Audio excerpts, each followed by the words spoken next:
Émilie Corchia, question de Chloé. Chloé qui nous dit c'est la saison des vœux sur Parcoursup. Et oui, c'est vrai. Mon rêve a toujours été de devenir journaliste. Tiens, bonne chance Chloé. Je crains que la voie soit trop bouchée et de ne pas trouver d'emploi. Je ne sais pas non plus quel type d'école faire. J'aimerais avoir votre avis. Eh ben, elle fait bien de poser la question. Bah oui. D'ailleurs, vous allez pouvoir l'aider peut-être que je pourrais lui donner deux, trois conseils. Le mieux, quand on ne sait pas, c'est d'aller se renseigner. Et ça tombe bien, c'est vrai qu'en cette période de Parcoursup, nous, sur MyJobGlasses, on a voulu aller un petit peu plus loin. Et maintenant, en plus de vous permettre de rencontrer des professionnels, on vous permet de rencontrer des jeunes qui sont plus avancés que vous et qui ont dû faire les choix Parcoursup les années précédentes. Et donc, du coup, j'invite l'auditrice à aller échanger peut-être avec des jeunes qui sont en école de journalisme. Ça peut être une première porte. Voilà, il y a Sciences Po aussi qui peut amener un IEP, qui peut amener à ses études. Donc, du coup, en fait, en gros, d'aller poser des questions à ceux qui savent. Et qui vont pouvoir expliquer c'est quoi les matières qu'on nous enseigne, comment se passent les cours, comment ça marche, etc. Ça va aussi l'aider quand elle va faire ses choix sur Parcoursup, parce que vous savez qu'il faut motiver les choix. Et donc du coup, vous allez être plus rassurant pour une formation si vous allez expliquer en fait que vous avez compris ce qu'était vraiment la formation, que vous êtes rapproché de leurs élèves pour comprendre concrètement comment ça se passe. Ça montre que vous êtes dans une démarche proactive et que vous vous intéressez vraiment. La dernière chose que j'ai envie de lui dire quand même, c'est que certes, le moment de Parcoursup, c'est un moment important où on fait des choix, mais il n'y a aucun choix qui est définitif. C'est-à-dire que peu importe ce qu'elle va faire l'année prochaine, elle pourra, si elle a besoin, se réorienter. Elle pourra y arriver d'une manière ou d'une autre. Donc aussi beaucoup rassurer, parce que c'est une période qui est très anxieuse, à la fois pour les jeunes et pour leurs parents. Je ne sais pas si vous avez des enfants dans ce cadre-là, et généralement c'est assez stressant. Donc pas de problème, on peut aller rencontrer, on peut s'intéresser, on peut poser des questions. Il y a les profs qui sont là aussi pour accompagner et qui font beaucoup de choses pour aider les jeunes, qui font venir des professionnels dans la classe, qui font des visites de différentes écoles. Donc on y va en toute détente, on va rencontrer des personnes, on se renseigne et ça va bien se passer. Émilie Corchia, une question de Maude. Alors Maude qui nous dit, en tant qu'ingénieur, je désespère de constater que la féminisation de mon métier a encore beaucoup de chemin à parcourir. J'ai commencé à publier des témoignages sur mon compte LinkedIn et je vois que ça marche, mais ce n'est pas assez. Je pense qu'il est temps qu'on se mobilise pour inverser la tendance. Maude qui vous demande si vous avez des idées. J'ai plein d'idées, Maude. Déjà, bravo de nous mobiliser, parce que je pense que c'est en mettant en avant des rôles modèles, en montrant que c'est possible à nos jeunes filles, qu'on arrivera à faire en sorte qu'on ait plus de femmes dans les sciences de manière générale. Et donc, le métier d'ingénieur, en effet, est un métier qui n'est pas assez féminisé aujourd'hui. Et donc, du coup, Maude, je vous invite à continuer ce que vous faites, et puis à prendre la parole auprès des jeunes. Donc, vous pouvez aller dans les classes, puisque je ne sais pas si vous savez, mais maintenant, dès la 5e, il y a des heures qui sont dédiées à la découverte des métiers. Donc, c'est bien d'aller voir des jeunes filles, enfin, des classes entières, d'inviter à la fois les garçons, mais aussi les jeunes filles, à aller dans ces métiers-là. Et donc, le mieux, c'est de l'incarner et c'est d'expliquer comment elle a fait et pourquoi elle pense que c'est un bon métier, comment ça se passe concrètement et de vraiment être dans la pédagogie, j'ai envie de dire, pour inciter. Mais elle peut également contribuer sur des plateformes comme MyJobGlasses. Moi, je serais ravie de vous accueillir parmi nos professionnels, Maude, pour pouvoir toucher un maximum de personnes et être dans cette démarche de transmission.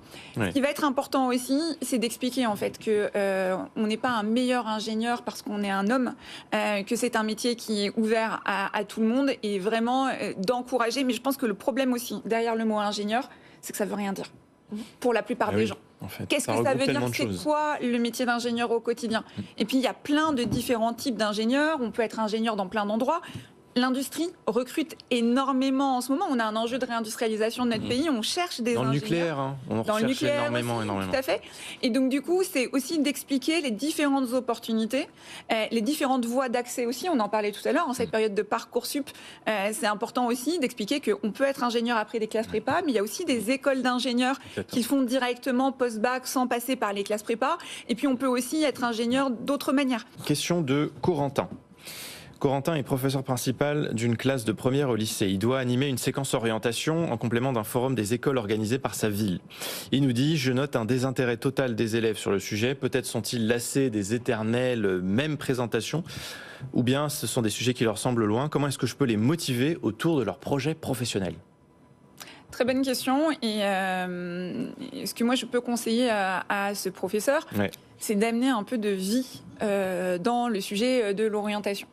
Donc, les fiches métiers qui sont beaucoup utilisées, c'est bien, mais ça ne parle pas suffisamment aux jeunes. Et donc, du coup, j'invite à faire des rencontres. J'invite à amener des professionnels dans la classe. J'invite à... Alors, il faut faire attention parce que première, je crois, c'est ça, lycée. J'ai plus les yeux. Et les professeurs principales d'une classe de première au lycée, c'est ça, ouais. En première, le risque qu'on va avoir en faisant des interventions collectives, c'est que les jeunes sont de plus en plus amenés vers Parcoursup et vers des choix personnels qu'ils vont faire. Donc, ils peuvent se désintéresser de rencontres collectives. C'est-à-dire d'amener un professionnel qui va parler d'un métier qui n'est pas un métier qui va les intéresser. C'est pour ça que ce qu'on propose, nous, sur la partie lycée, quand on arrive vers la fin des études secondaires, c'est plutôt de dire on va aller chacun rencontrer des professionnels qui nous intéressent pour trouver la voie qui nous plaît. Et c'est pour ça qu'on a la plateforme qui permet aux professeurs de faire venir toute la classe sur la plateforme. Et chaque jeune va aller faire les choix qu'il veut et le professeur aura la vision globale. Il saura en temps réel, jeune par jeune, qui va voir quoi et qu'est-ce qui les intéresse. Ouais. De cette manière-là, quand ils sont un peu plus grands, ils vont pouvoir aller vraiment chercher selon leur centre d'intérêt pour découvrir les métiers qui les intéressent chacun et pouvoir se projeter sur la suite. Quand ils sont un peu plus jeunes, la rencontre collective, c'est bien parce que des fois, ils n'ont pas trop d'idées, même des mots à taper et de ce qui va les intéresser. Donc, il y a cet enjeu, notamment au collège maintenant, de faire passer de 10 métiers connus par les jeunes quand ils arrivent en seconde à 50. Et donc pour ça, on a besoin de faire venir plein de professionnels dans la classe. L'occasion de mettre en avant, par exemple, des métiers de la cybersécurité qui sont pas connus de nos petits. De mettre en avant des femmes ingénieurs, comme on disait tout à l'heure, parce qu'on n'y pense pas forcément. Mais il y a vraiment plein de métiers. Il ne faut pas oublier les métiers qui sont plus manuels via les voies professionnelles, notamment. Laurent nous écrit « Mon fils est en 3e année d'école d'ingénieur, NCA Cergy, et recherche depuis plusieurs mois un stage de 6 mois en informatique ou électronique en Île-de-France. Connaissez-vous des sociétés qui embauchent en ce moment? Le marché du travail est-il bloqué vu la conjoncture actuelle ?» Alors, j'ai pas le nom de l'entreprise qui embauche. Je pense qu'il y en a beaucoup, et notamment dans le secteur de l'informatique, il y a des grosses demandes. Donc, si votre fils cherche un stage ou une alternance, je l'invite vraiment à aller se renseigner. Mais encore une fois, apparemment, ça fait plusieurs mois qu'il cherche. Alors justement, il y a plusieurs sujets. C'est que si on fait des candidatures spontanées ou qu'on répond à des annonces, souvent, on a des algorithmes qui ont des choix très définis. Et donc, du coup, si vous n'avez pas la bonne école, si vous n'avez pas les bons nombres de stages avant, etc., l'algorithme va automatiquement rejeter votre CV. Et en fait, personne dans l'entreprise ne va même le recevoir pour porter les yeux dessus. Donc là encore, ce que je vais conseiller, c'est d'aller rencontrer des personnes de l'entreprise, qu'on propose nous, par exemple sur My Job Glasses, sans dire qu'on recherche un stage au départ. Juste dans un premier temps pour dire que parce qu'on ne veut pas n'importe quel stage, on veut un stage qui va nous plaire.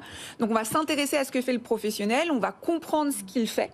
Et si ça nous intéresse, on va faire savoir qu'on est en recherche de stage ou d'alternance. Et de cette manière-là, nous, on a vu via la plateforme énormément de stagiaires et d'alternants qui ont été recrutés. Pourquoi? Parce que les entreprises n'arrivent pas à recruter. De l'autre côté, les jeunes n'arrivent pas à trouver ces stages et ces alternances qui sont importants. Il faut savoir que c'est plus facile maintenant en alternance qu'en stage parce que l'alternance est subventionnée d'une certaine manière par l'État. Donc les entreprises ouvrent davantage de voies d'alternance. De moins en moins. Alors de moins en moins, mais ça reste aujourd'hui pour les entreprises de moins de 250 salariés.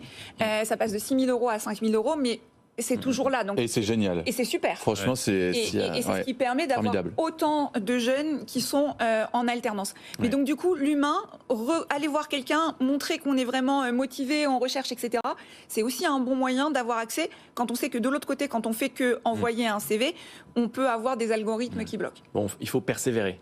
Persévérer, surtout aller à la rencontre. Moi, je pense que vraiment le réseau, c'est la clé. Le problème, c'est qu'avant, le réseau n'était pas accessible à tous. Il y a de plus en plus d'outils qui le rendent accessible, donc il faut s'en servir aussi. Et il faut utiliser ces nouvelles techniques pour pouvoir trouver un emploi.